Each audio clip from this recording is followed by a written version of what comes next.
everybody! It's time to stock the freezer with some staple sausage. The type of sausage that you whip out for all kinds of dinner recipes. It's the Swiss Army knife of Italian sausages. I'm making this sweet Italian sausage that everyone's gonna love. So let's get started.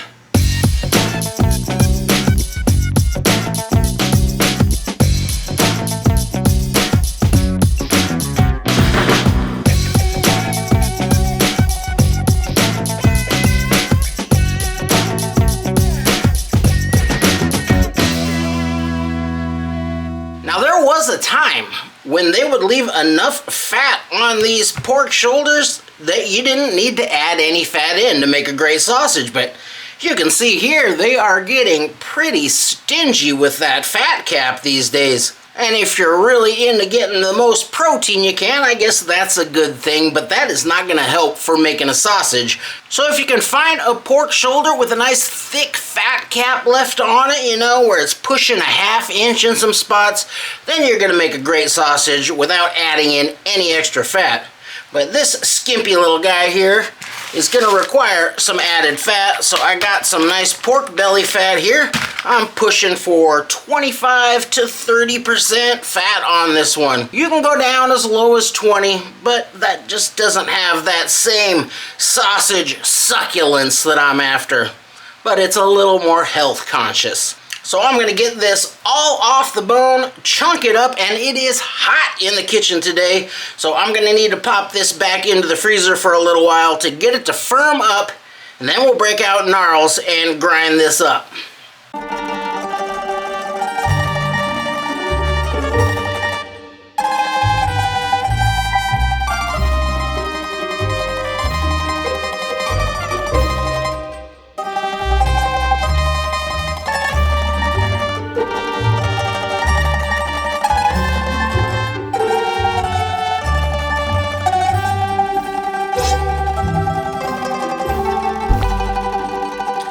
Everything is nice and firm right out of the freezer. I keep my grinder parts in the freezer as well to keep everything icy cold and get a nice clean cut on that grind. Now for this sausage, I don't want to go too coarse or it can kind of fall apart, be a little grainy when you cook it. I don't want to go too fine either because it just won't have the right mouthfeel. So either a 6mm plate or this 4.5mm plate is gonna get me right about where I want to be. I think I'll go ahead and use the 6 on this one.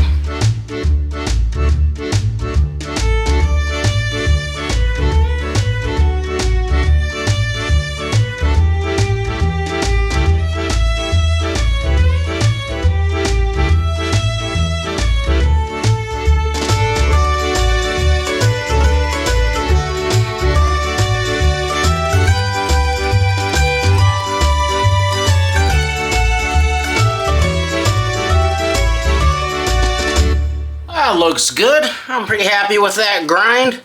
Not too coarse and just fine enough that I should get a good bind. So now I'm gonna get a weight on this mince and then I'll pop it back into the refrigerator while I go work up the spice bill. You can spend all day looking at different recipes for Italian sausages.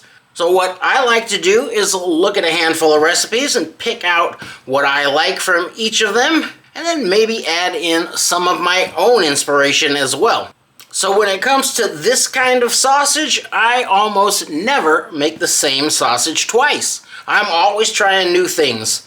The only one that I make repeatedly is the Calabrian sausage that I made on the channel a little while back. So far, that one is my favorite, but that is a spicy Italian sausage, and we're doing a sweet version today. So let me show you what I've come up with. Of course, I've got my salt, and this is just a little bit of sugar. That is completely optional, and it's such a small amount, I don't know if it's gonna do anything at all for the overall flavor. I'm going very fennel heavy on this one because I do love that flavor in Italian sausage, and it is kind of the signature flavor in a sweet Italian sausage. I've got some coarse ground black pepper, a little bit of coriander, and a little bit of caraway seed, because that just sounded interesting to me. And the fennel, coriander, and caraway, I did toast a little bit, just in a dry pan over low heat until the aroma starts to come off. But that's another optional step. Now for fresh ingredients, you actually don't find garlic in a lot of these recipes, but come on. I'm definitely going to get some garlic into this Italian sausage, and I'm using fresh garlic today, and I'll just press that right into there.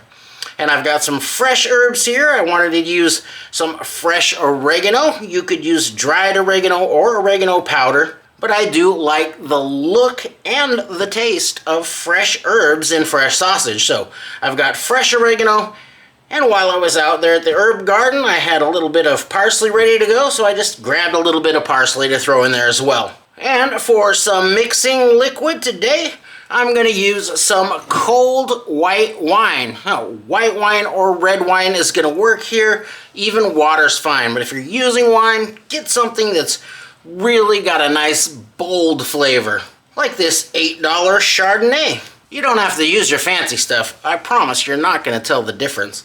And this used to be $5 Chardonnay. Oh, the times they are a-changing. Now for my whole spices, I'm going to take the coriander and the caraway and grind those down very finely in my coffee grinder. And for the fennel, I'll do it separately and just put a very, very rough grind on it. If a lot of the seeds are left whole, that is actually kind of the way I like it. So you grind yours as fine or as coarsely as you like, but I'm just gonna pulse it a few times just to break it down a little bit. So we'll just get that going, and then we'll be ready to mix this one up.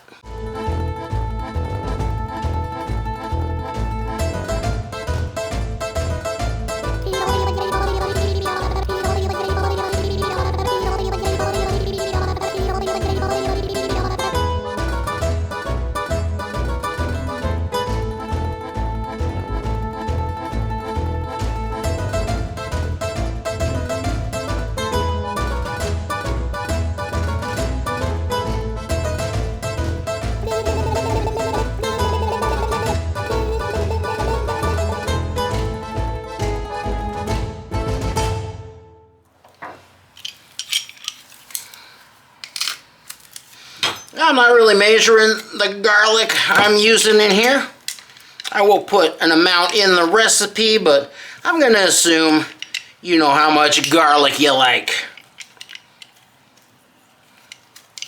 And you could use garlic powder here, but my rule is fresh sausage, fresh garlic, cured smoked sausage, garlic powder. At least most of the time. Alright, so now I'm just going to get the rest of my ingredients in here and mix this one up. I'm going to mix in a fresh sausage like this. You don't need to go to the lengths you do with a smoked sausage. Just want to mix it enough to get everything incorporated and get a light bind going. So just where it becomes a little bit sticky. With a smoked sausage, you really mix the heck out of it to get a really, really tight bind, but fresh sausage is a little bit different. So, all that's left is that nay-nay.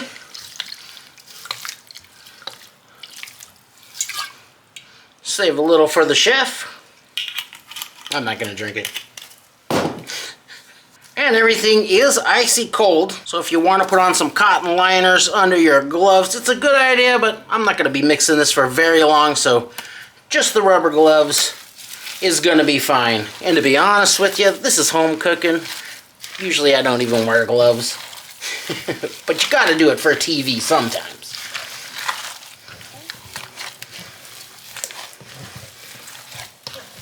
There we go. That's coming together real nice now. It's got just a little bit of that shaggy look going. That should be fine. Now this is ready to eat. By all means, go fry yourself up a little patty, and you can tweak that recipe any way you like after you get a good taste of it. And once you've got your flavor dialed in, you're ready to get this into some casings. Now, if I were intending on grilling up any of these sausages or making some sausage and peppers with them, I'd get this into some natural pork casings. But I don't really intend on doing any of that with this particular sausage. I reserve those casings for my spicy Italian sausage. So with this one, I'm just going to stuff it into these plastic sausage bags. And these, I can hold up to 2 pounds in each of these. I'll probably keep them around 1.5 pounds today. So I guess that means it is time to lock and load and crank out this sweet salchicha.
There you have it. Nice and simple, quick and easy to make. You don't need any special equipment. You don't need these bags or a stuff or anything. Just mix up some meat and some spices and you are good to go.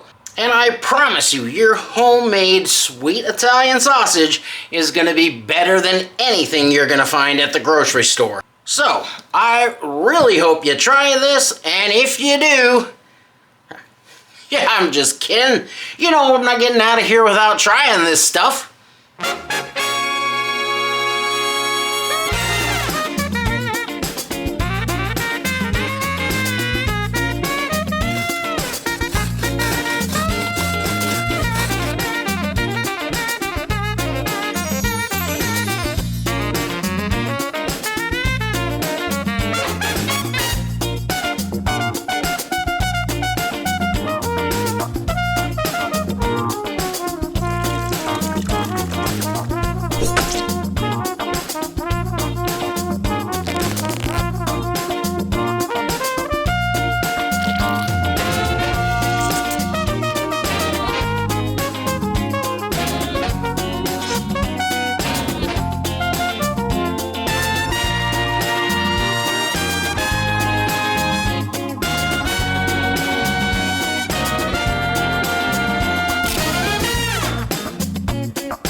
Always put zucchini in my meatballs, but if you grow zucchini, at some point you're gonna be eating it every day. And so finding creative ways to get through all of it is a constant.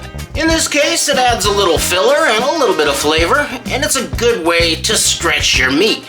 And when times get tough, stretching your meat can help ease that financial tension. I don't always put everything bagels in my meatballs either, but I usually do put some bread product in there, whether it be bagels or breadcrumbs, and that's gonna soften your balls up a bit and give you nice tender balls. I also do like to bake my balls, that way I can freeze them and reheat them as needed, but you can dunk your balls directly into a simmering sauce, maybe put a nice little sear on them first, and meatballs are really another type of sausage, so this is a sausage squared situation.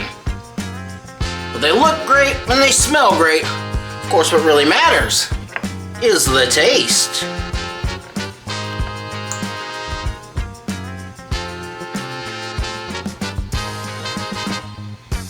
Check out that bite.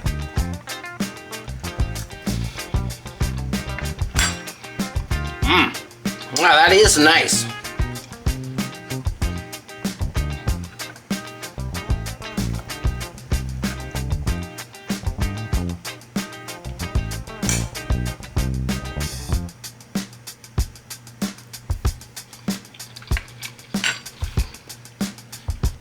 Other than the seasoning on that everything bagel, I didn't add a lot of extra flavor to these because the sausage has enough seasoning on its own.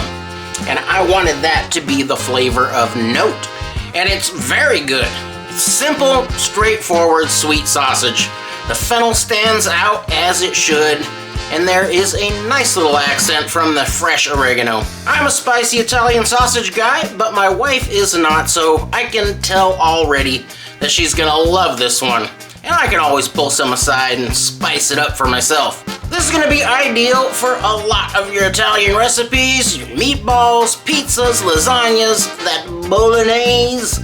I always have some type of Italian sausage in the freezer because it is such a wonderful ingredient in so many recipes. It's a great recipe, one you can easily customize to create your own special sausage. And like I said earlier, there are dozens of different recipes for fresh Italian sausage. So stay tuned for more, but if you want to try this one, I know you're gonna love it. Thanks for watching.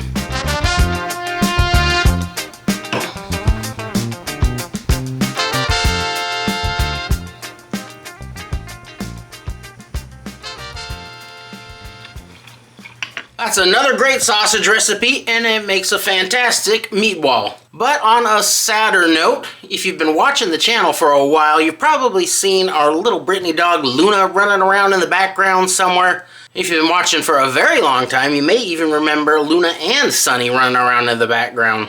Well, a couple of days ago, we had to let our little girl go. And while we're very proud that we kept her happy and healthy for her whole life, which was about as long as can be expected, it's still very heartbreaking, and we are going to be missing all of the joy that she brought into our lives. And we are going through it a bit right now. So we are going to be getting out there for a little while and trying to replace some of the joy that she brought us. We're going to be traveling around the state a little bit, doing some rock hounding and other outdoorsy type of things, maybe taking a few shows. We're going to be out trying to make an old-fashioned fun summer out of what is left with it. So my video postings are going to be a little bit sporadic for a little while, but I'll still be putting them out when I'm able. And hopefully by the time fall gets here, we'll come back refreshed and inspired with a bunch of new recipes for you. But until then, thank you for all your support over the years, and while this may be the saddest sausage, it certainly won't be the last. Thanks for watching.